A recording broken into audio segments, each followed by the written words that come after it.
Dan canggihnya mereka itu bukan oleh orang yang sama. Iya, beda-beda orang. Beda-beda orang. Jadi ibu closing pertama di Denpasar, ibu upselling lagi di Chiang Mai, kemudian ibu upselling balik lagi di Denpasar dengan orang yang masih sama, kebetulan pindah tugas dinas ke Denpasar, kemudian upselling lagi di Denpasar dengan orang yang berbeda, gitu kan. Itu luar biasanya ya kalau dari. Terus betulnya kalau kita pelajari kok pinter ya gitu kan. Memang pinter gitu ya. Nah, coba nih kita pelajari. Ada mental psikologis yang dimainkan. Ya, teorinya ada 4, mungkin lebih ya, tapi saya ingat 4 dulu deh. Ada mental hope yang indah-indah. Yang kedua adalah mental terdesak. Yang ketiga adalah mental rakus. Yang keempat adalah mental eksklusif. Hope contohnya gini ya. Kalau misalnya Mas Aan atau bukan Mas Aan deh, ada 2 driver yang dari Malang jemput ibu saya di Kandara. Itu mereka misalnya tunggu ya di beach-nya dulu, di pantainya dulu. Itu mereka kan baca tulisan-tulisan itu gitu. Itu udah bengong-bengong gitu kan. Masuk pantai aja 500.000 gitu ya. Tapi kemudian karena member atau punya kepemilikan, terus bisa makan bareng lah sama kita di restonya. Itu mental hope terjadi. Driver akan bilang begini, driver kita itu. Oh, ternyata gini ya enaknya. Oh, ternyata begini ya pantai Kandara ini kan gitu. Ini pertama, mental hope. Yang kedua adalah mental apa tadi? Terdesak. Si Mr. Ryan itu bilang ke ibu, Bu, nggak apa-apa ibu nyicil gitu ya. Tapi kalau ibu lunasi sekarang, saya kasih diskon sekian %. Itu memainkan mental terdesak gitu. Ibu tadinya sembunyi-sembunyi kalau ada tabungan lain gitu kan. Tapi begitu didesak itu goyang juga kan gitu. Mungkin saya sama ibu goyang juga gitu. Gimana nih ya? Lumayan loh 30%. Iya ya gitu saya gitu kan. Itu mental kami berdua dimainkan di situ, dipermainkan gitu ya. Yang ketiga adalah mental rakus. Nah, mental rakus ini bahasa kasarnya ya, rakus. Misalnya gini, kalau Kandara itu yang eksklusif itu 5 juta misalnya satu standar villa, kemudian ada yang lain seperti itu harganya 2 juta, pasti orang akan pilih yang 2 juta. Nah, itu contoh mental rakus, greedy. Nah, yang keempat tadi, kalau mental eksklusif, mungkin saya kasih contohnya adalah karena Kandara ini, atau gini ya, lebih tingginya, artis-artis pada datang ke sini, ada Marshanda, ada si anu. Ini cocoknya buat artis gitu. Itu eksklusif. Jadi kita kalau merasa di situ, oh ini lingkungannya artis loh. Kan gitu toh. Ikut artis gitu kan. Nah, waktu tertarik pada sebuah iklan, kita kadang-kadang kan percaya nggak percaya gitu ya. Ini proper apa enggak, ini bisa work apa enggak, kan begitu kan. Nah, maka berbagai data kemudian kita lihat dari iklan itu. Nah, data itu biasanya tampil di halaman websitenya. Nah, data ini salah satunya adalah yang kaitannya sama angka-angka gitu. Oh, jangan-jangan ini cuma e-course yang ecek-ecek nih gitu ya. Tapi kalau dibaca di sini e-course ini udah 600 orang yang beli kan gitu ya. Kemudian angka yang di sebelahnya closing setahun 77 M gitu ya. Kemudian project yang diiklankan 25, member yang bergabung sekian, 985. Sekarang coba hitung saja kalau kita hanya, sebelum saya ke bawah, misalnya e-course ini jika harganya 700.000, berarti dia dapat duit berapa tuh? Berapa Mbak Anita? 700.000 misalnya. Ini kan ada yang beli e-course 605. Berapa ya? 420 jutaan gitu ya. 420 juta. Itu omset mereka dari jualan e-course saja gitu ya. Padahal mereka juga melakukan upselling gitu. Misalnya seperti cerita Mbak Tari tadi. Saya ikut kursus tapi masih bingung gitu. Nah, mereka melakukan upselling lagi. Untuk yang bingung-bingung, nggak mampu nangkep dengan lihat video, datang langsung ke Bekasi. Nah, tadi 700.000 kalau datang lagi ke Bekasi 3 juta ya. Anggaplah kalau dari 600 misalnya 10% saja yang bingung gitu ya. Berarti 60 kan?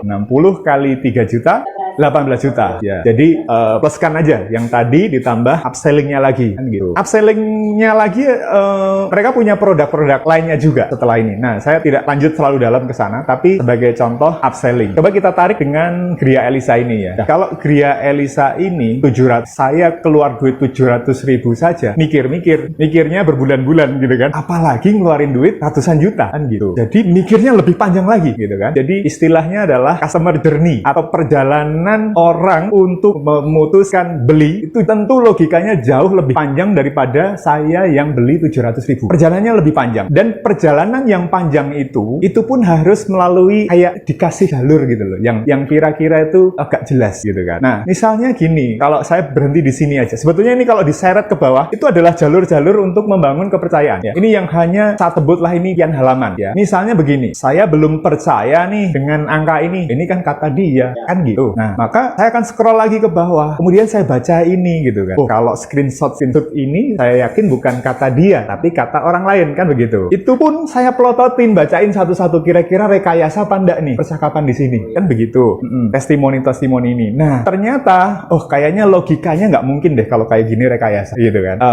Feelingnya saja gitu kan. Misalnya leads yang masuk 470 leads itu, kalau paham lah ya, leads ya. Yang survei datang ke lokasi 51, yang beli 19 unit kan gitu kan. Kemudian dia kelompokkan user, ada yang cuma jejak kayak saya tadi, ada yang nanya, ada yang ngobrol, ada yang wah potensial nih, ada yang memang hot banget gitu kan. Nah, jadi itu jalur kedua yang bisa kita tiru, bahwa saya belanja 700.000 pun kali belum percaya, 2 kali mungkin ini saya belum percaya gitu ya. Saya akan scroll lagi ke bawah, aku dapat apa sih kan begitu. Nah, ternyata masalah yang dihadapi kok mirip-mirip gitu ya dengan masalahku gitu kan. Yang datang ke Gria Elisadi udah dapat yang datang, tetapi yang hot buyer-nya belum ada gitu kan. Kemudian aduh capek posting udah spam, nggak ngasilin lagi gitu kan. Terus ngerasa bersalah kalau nge-tag orang sembarangan gitu kan. Kemudian udah punya web tapi kok nggak closing, udah nggak pede, udah nggak punya web, kemudian posting foto kok gambarnya itu saja, nggak menarik gitu kan. Mau ngerekrut orang iklan tapi budgetnya terbatas. Iya sih. Jadi setiap kita baca satu kalimat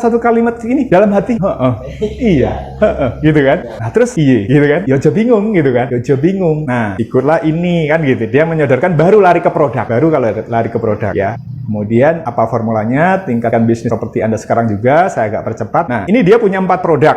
Produk Google, Facebook, website, dan template design gitu kan. Lah ini kalau misalnya orang yang duitnya cekak pasti dibaca nih satu-satu. Udah dibaca satu pun dipikirnya berhari-hari gitu ya. Karena saya ngalamin gitu kan. Ini mau keluarin 700.000 apa beli e-course ini, atau misalnya beli kacamata, atau ya kan kebutuhannya banyak kan gitu. Baca-baca terus. Diulang-ulang bahkan. Saya kalau baca diulang-ulang. Kadang-kadang di kamar mandi itu saya baca ulang. Pas ada masalah misalnya ibu ngeluh, kok nggak closing ya? Buka lagi. Kira harus beli ini nggak ya gitu kan. Ibu ngeluh lagi, beli nggak gitu kan. Ngeluh lagi beli kan gitu kan, jadinya gitu. Nah, bagian ikhtiar. Nah, nih harganya 770.000 gitu. Nah, oke, sampai sini itu journey atau perjalanan saya sebagai customer e-course ini ya. Nah, pola prinsipnya saya pikir mirip lah sama dengan journey-nya customer kita gitu ya. Bahkan ya itu tadi, mirip tapi derajatnya berkali-kali gitu ya. Tanya ke anak, tanya ke istri, tanya ke mertua bahkan gitu ya. Lihat kiri kanan gitu kan. Nah, mungkin kalau ini yang e-course ini saya bisa putuskan sendiri gitu kan. Paling pernah saya beli e-course yang harganya waktu itu 5 juta gitu ya. Itu saya agak lama waktu itu diskusi sama ibu gitu ya. 4 juta ya. 5 juta. Nah, sementara kalau course-nya ibu gak usah disebut ya, Bu ya. Ya, bisa lah saya yakin ya teman-teman. Ini kita basic tentang ya, artinya di sini juga ada ibu ya. Teorinya kan meskipun ini dulu kalau saya itu dulu di sebuah konveksi bekerja sebagai support marketing gitu ya. Dulu juga capek dengan orang marketing gitu ya, karena targetnya gede gitu. Kalau udah mau bulan puasa gitu harus buka tokonya 50 toko misalnya gitu kan. Nah, dulu anyel gitu ya, kesel gitu ya, kok mepet-mepet gitu ya. Tapi juga akhirnya memahami bahwa target mereka besar banget gitu. Nah, dulu nggak ngerti gitu kan, karena saya backgroundnya arsitek, nggak ngerti apa bedanya sales, apa dengan dia ngomongin sales, ngomongin branding, ngomongin marketing gitu kan. Nah, jadi ternyata ya tiga-tiganya memang harus dilakukan gitu ya. Kalau ngomongin sales, pengalaman yang saya ingat waktu kerja di konveksi itu, profitnya kecil. Salesnya dapat, profitnya tipis. Nah, kalau ngomongin marketing, agak-agak so-so lah gitu ya. Ya agak imbang gitu kalau ngomongin marketing. Tapi kalau ngomongin branding, profitnya tebel. Cuma waktunya lama gitu kan. Maraton. Jarak jauh gitu ya. Nah, kenapa? Karena sales selalu teman-teman marketing, Bu, minta diskon, Bu, minta gift, Bu, minta ini kan gitu-gitu. Nah, ada biaya di situ gitu ya yang harus kecuali kalau ada yang ekstrimnya itu kill produk. Kan. Kadang-kadang bukan hanya sebatas balik DEP ya, tetapi gudang bersih. Bener-bener cuci gudang gitu. Karena gudang membebani biaya perusahaan.